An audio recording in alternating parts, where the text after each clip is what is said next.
Hello guys, welcome to my channel Starly Style. আপোনালোকক মোৰ চেনেললৈ সকলোকে আদৰণি জনাইছো।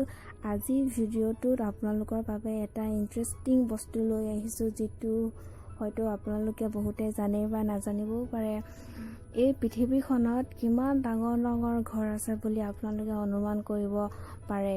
যদি আপোনালোকে ভালদৰে নাজানে এই পৃথিৱীখনত কিমান ডাঙৰ ডাঙৰ ঘৰ আছে বা বিল্ডিং, সেই বিল্ডিং সমূহ কোনটো বিল্ডিং কিমান ডাঙৰ, কিমান ফুট, কিমানটা ফ্লোৰ আছে, সেই সমূহ আপোনালোকে এই ভিডিঅ'টোৰ জৰিয়তে জানিবলৈ পাৰিব। গতিকে পলম নকৰি আহক আমি ভিডিঅ'টো আৰম্ভ কৰোঁ।